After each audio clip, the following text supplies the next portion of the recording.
Aujourd'hui, c'est une double dégustation de vins du Jura, un blanc, un rouge. Alors, le Jura est une de mes régions préférées, favorites, bien que je sois assez éclectique au niveau des vins, mais j'avoue que j'ai un faible pour les vins du Jura. Et aujourd'hui, je choisis de déguster un blanc houillé à base de chardonnay, donc jurassien, à la manière de la Bourgogne, et puis un rouge de Poulsard, qui est un cépage absolument typique du Jura. Voilà. Donc, ce sont deux domaines relativement confidentiels, déjà aujourd'hui très recherchés parce que le Jura est une région de plus en plus demandée de par le monde, que ce soit du Japon jusqu'aux États-Unis. C'est une région en pleine expansion au point de vue reconnaissance mondiale. Malheureusement, les vignobles sont parcellaires et sont relativement petits. Donc, pour répondre à toute la demande, c'est un peu compliqué et l'offre ne peut pas s'étendre jusqu'à l'infini, ce qui fait que certains domaines deviennent très difficiles à trouver. Et c'est le cas de ces deux domaines qui sont le domaine bien-aimé et le domaine des Cavarodes. Alors, on va commencer par le blanc. Alors, ces deux vins, je vous avoue, je les ai ouverts il y a 15 jours. Et j'ai absolument pas peur, parce que ce sont des vins qui ont besoin d'une aération assez longue. Et alors, je vous raconterai dans le détail comment ça s'est passé à table, parce que j'étais dans un restaurant. Ce sont des vins qu'on trouve difficilement sur le marché, plus facilement sur certaines cartes de restaurants, évidemment, qui ont de belles cartes de vin, comme c'était le cas. Et donc, j'ai commencé par le blanc, sur une omelette aux crevettes, qui est une merveille. Et on va dire le mariage de ces deux, du plat et du vin, ont été absolument fantastiques. Et ensuite, je suis passé au rouge, et là, c'était sur une viande. J'ai commencé par le blanc. Donc là, on est sur ce domaine qui est, comme je l'ai dit, confidentiel, le domaine Bien-Aimé, de Bruno Bien-Aimé, qui est un viticulteur qui a commencé en fait dans la région de Champagne, en tant que travaillant pour un domaine, et ensuite a décidé d'aller jeter son dévolu sur le Jura. Et il se trouve en fait au sud d'Arbois, sur un domaine qui est donc en son nom, petit domaine, je crois qu'il y a 3 hectares et demi, donc pas énorme. Il y a 4 ou 5 cuvées qui sont des monocépages. Et là, on est sur un chardonnay houillé, donc pas un chardonnay sous voile, mais un chardonnay houillé comme on le fait en Bourgogne. Et là, on est sur un 2018, donc sur l'étiquette, il est indiqué de manière assez détaillée que c'est un assemblage de 2 chardonnays houillés sur des parcelles qui s'appellent Embouillot et Champ-le-Vaux. Voilà. Récolté et trié manuellement, fermentation naturelle, élevage en fût durant 11 mois, aucune chaptalisation, aucune filtration, mise en bouteille en 2019. Donc c'est un vin qui a déjà 4 ans de bouteille, ce qui est bien, et 15 jours depuis l'ouverture. Au moment de la dégustation d'ailleurs, c'était un très très très beau vin. Mais là, je suis assez curieux de voir comment il a évolué. Je l'ai simplement rebouché, oublié dans le frigo. Et donc, je l'ai rouvert il y a un quart d'heure environ. Alors, j'avais été assez stupéfait par la couleur, que j'aurais dit de cette stupéfaction, parce qu'il s'agit d'une couleur très dorée, assez brillante, avec une certaine épaisseur, pas totalement translucide, sans doute dû au fait que le vin n'est absolument pas filtré, ce que moi-même j'apprécie plutôt pas mal. Voilà. Le nez est extrêmement intriguant. Déjà avant ouverture, c'est un nez d'une grande précision qui va plus sur coque d'huître, de fruits de mer et du fruit jaune, comme de la pêche assez mûre. Et un peu de fruits exotiques type ananas.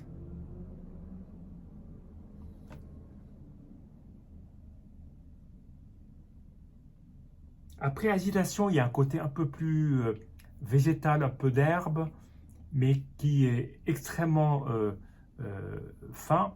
Et puis ce côté fruité, assez vigoureux, assez tranché et assez net.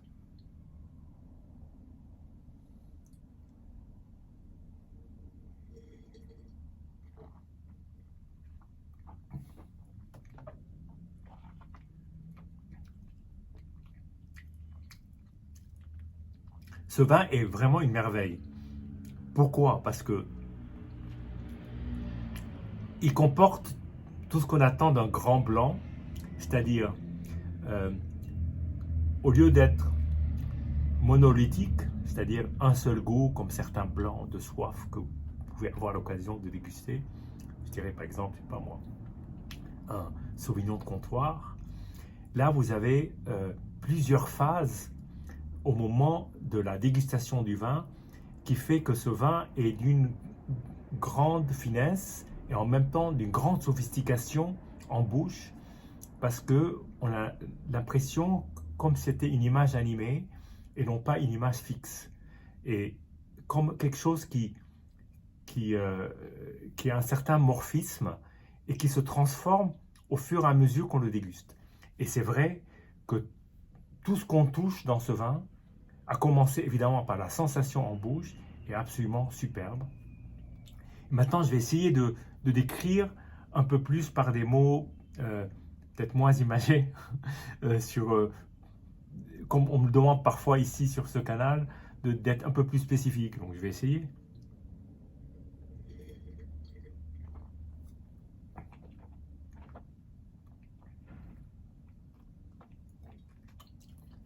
L'attaque est assez fruitée, fruits de mer, ce qui, quand même, laissait penser ça allait bien avec cette fameuse omelette aux crevettes, qui était des crevettes extrêmement fraîches. Et ensuite, il y a ce développement sur le fruit. Donc, on part du sec, assez sec, extrêmement euh, défini, et ensuite, on évolue vers quelque chose de fruité, qui est assez riche, avec toujours une trame saline de bout en bout, ce qui fait que ce côté fruité qui est d'un fruit un peu mûr, pas trop mûr, mais juste à maturité, fait qu'avec cet exhausteur de goût que peut être le côté salin dans quoi que ce soit qu'on mange ou qu'on boit, fait que ça en devient assez salivant et d'un grand plaisir dans le palais.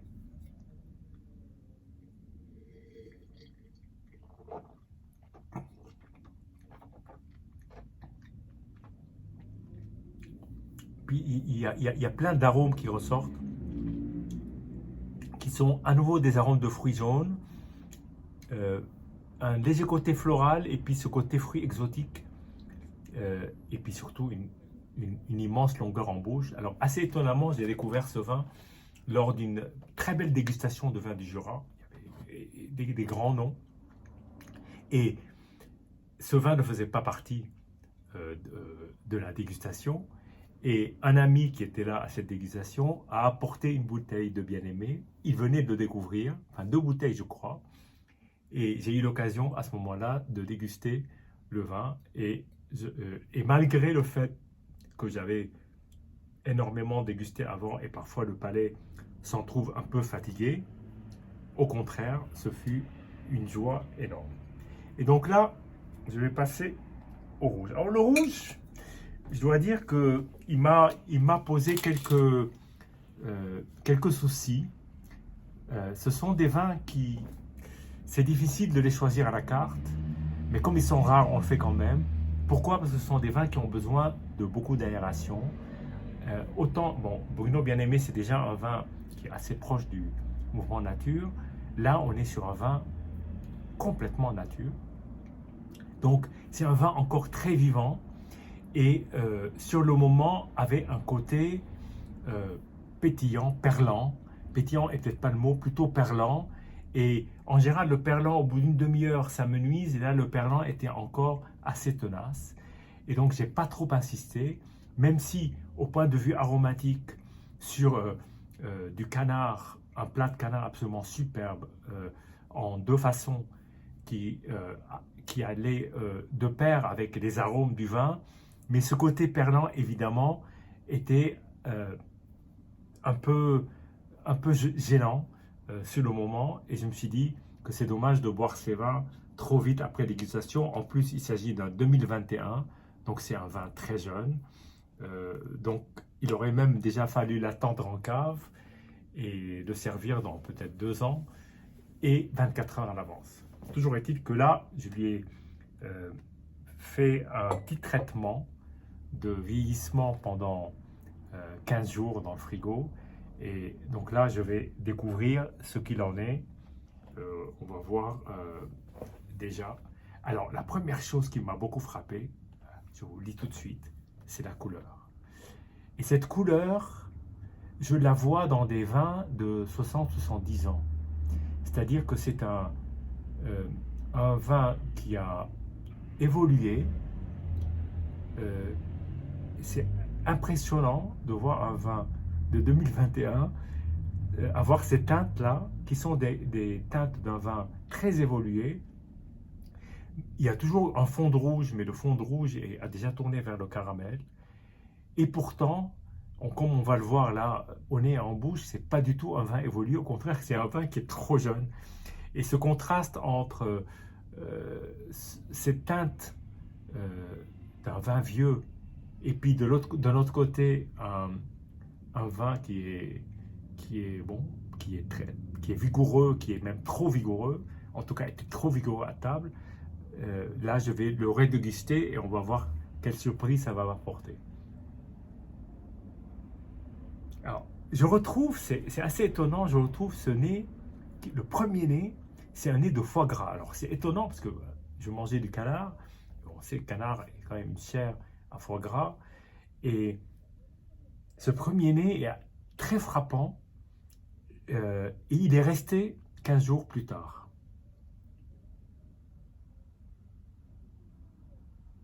Et après agitation, on a plein d'épices, mais comme dans un marché d'Orient, de paprika, de cannelle, de girofle, et pas tant de fruits que ça. Assez surprenant.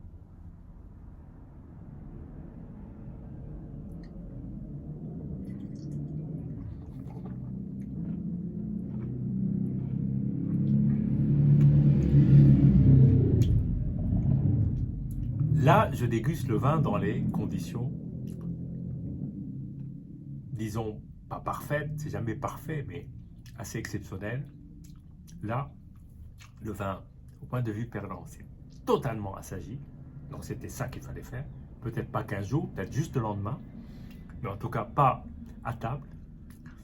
Et puis là, il y a une matière qui est à la fois,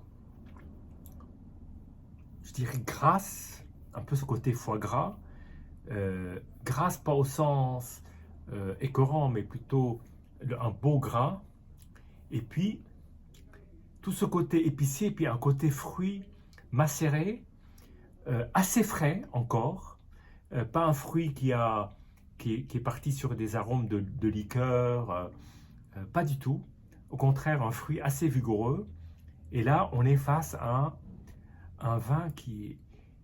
Alors effectivement on retrouve le Poulsard, ou on l'appelle le Ploussard du côté d'Arbois de Pupillin, et là on est plus au nord, on est en fait plus proche de Besançon pratiquement.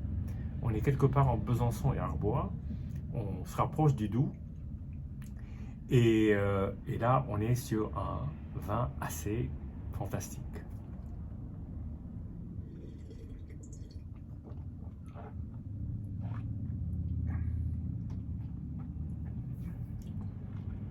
Il y a un côté très floral qui tourne vers la violette, que je peux retrouver des fois sur les pomerols. Il y a ce côté un peu bonbon, acidulé, sans que la trame acide soit trop présente, mais juste assez d'acidité. Puis il y a ce gras qui lui confère, je dirais presque à l'aveugle, on pourrait, sans voir la couleur, peut-être le prendre pour un blanc à une certaine température, donc assez frais. Mais là, bon, là, je le sers à 14 degrés à peu près, que je pense c'est la bonne température de service. Et puis, avec ces épices, ce gras, on est face à un vin qui raconte des choses presque orientales et qui irait évidemment très bien, qui est allé très bien avec le canard, mais qui irait aussi sur des plats plus exotiques, par exemple de cuisine indienne, même de cuisine thaï, pourquoi pas. Pas trop épicé, mais juste ce qu'il faut. En tout cas, c'est un très beau vin.